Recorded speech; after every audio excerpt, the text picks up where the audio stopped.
Midnight Snacks, episode 3. So the last Midnight Snacks I just posted like an hour ago, but that was kind of my dinner as well, so I'm having another Midnight Snack. Not to mention, if it posted an hour ago, I probably filmed it 2 hours ago, so I'm not just eating constantly. I'm taking big hour to 2 hour long breaks. Today's midnight snack is what we like to call PB&J PP plate. PB&J PP plate. I don't know. They're gonna call it that because it's a peanut butter jelly sandwiches with pretzels. That's what PP. And like whatever we have that we want to add. My mom used to make these. Shoop. Shoop. This is the last I'm eating for tonight because I'm going to the theater tomorrow to watch a movie.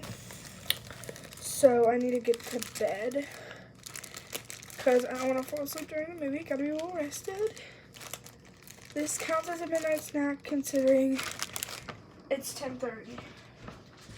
And I know midnight snacks are saying midnight, but midnight snacks really mean like late night snacks whenever they don't necessarily mean like midnight, like in the middle of the night, you know. Ugh. Get the peanut butter, get the jelly. I'm gonna talk some tea. We have strawberry jam. I haven't seen strawberry jam in this house for a long time, to say the least. Tea time. A lot of famous people have found my TikTok account. I think it's because one famous person followed me. And then people started like following me that are famous and they like my videos, which is fun, I guess. It's fun, but it doesn't give me that much clout. I mean, it's just 2 or 3 famous people. But it's fun. I mean, I'm not the biggest fans of them. That's why it's like it sucks because their biggest fans are like sending them drama queens and everything, but they're not getting follows. But I'm not doing anything. It's fine though. You gotta live your life and don't worry about other people's. You gotta be proud of your own accomplishments. TikTok is, I don't want to say my life, but it's fun, definitely. It's like a nice platform, you know, to go on. It is a nice platform, I have to say. Musically was a very toxic place, even though it seems so beautiful and fast. I feel like TikTok's an even more toxicer place. I started Musically, frick. I went to daycare with teenagers when I was super young, and I got a little phone, you know, a little Android, my mom's old iPad. So, you know, I definitely got social media early than most kids because of the people I grew up with, you know, teenagers who were older, who used Snapchat, who used all that stuff. So, it definitely grew me up faster being around older people all my life. So, it's a little bit of an accomplishment for me to be on Musically and TikTok this long. I lost 2 of my old accounts. I had 4,000 likes, and I had been on that account since the good old days of Musically. It was really unfortunate. I'm pretty sure I didn't care. That's what it is. I didn't care. I was literally like, oh my god. Rolled my eyes a little bit. You know, I was mad. I wasn't all heartbroken because there had been a lot of drama. You know, there had been a lot of toxicness basically on that old Musically account. So, I thought it was nice to start over fresh. I started a new account, and then that one got deleted. And I started this account, which is I'm proudest of it yet.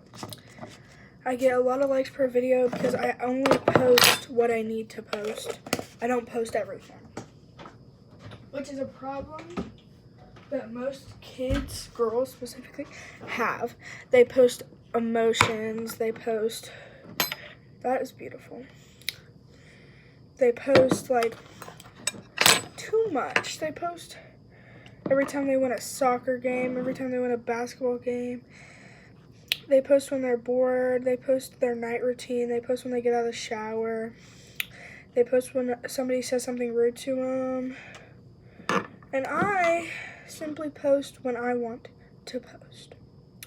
And I don't like to post all the time. I don't like to have to update my account every once in a while and worry about how much likes and deleting videos.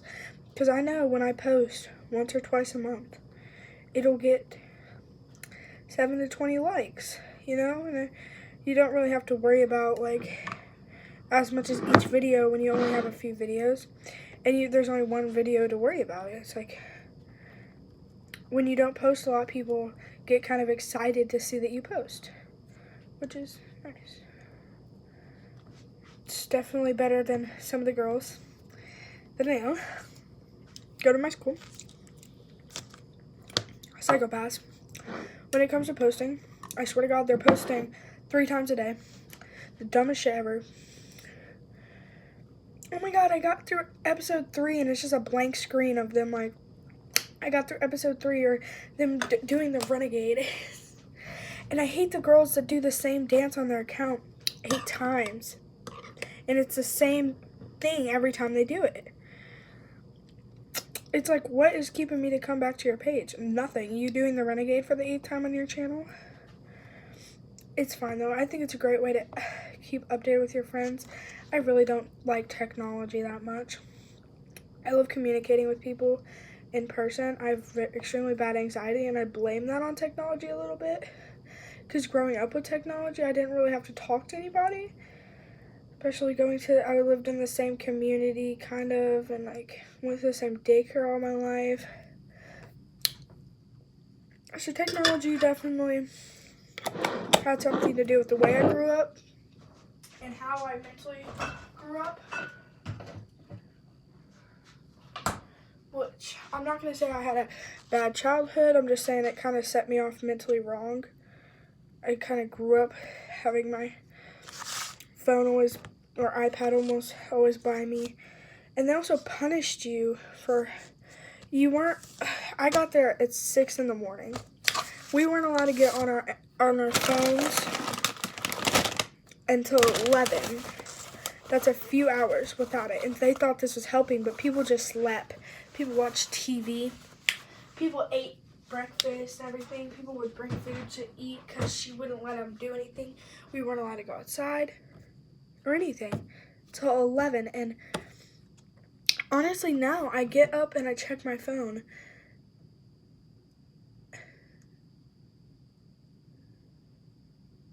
She literally said, don't get your phones out until 11.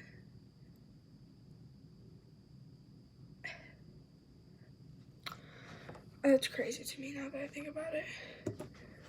Because we all had devices, and she took them until 11. And if she caught you on it, you'd get in trouble. And she had corners in her kitchen that she would make you sit in.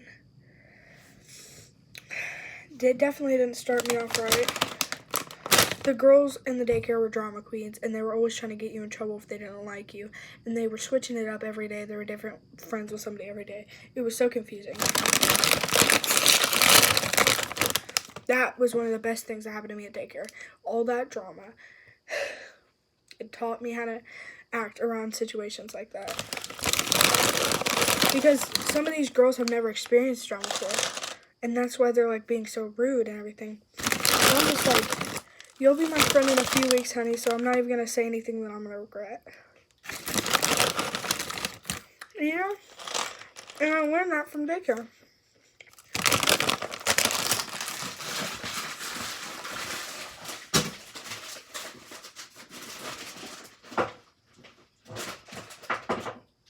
Also, putting your kids into a daycare is a very trust like full thing to do.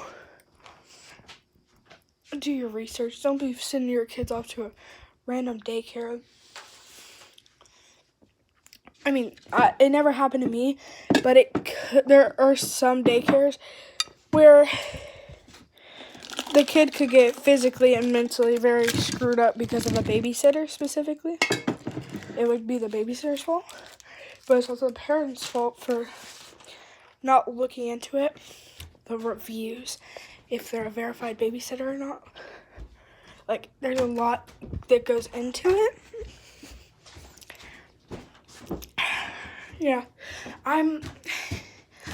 So TikTok, Musical.ly, Snapchat.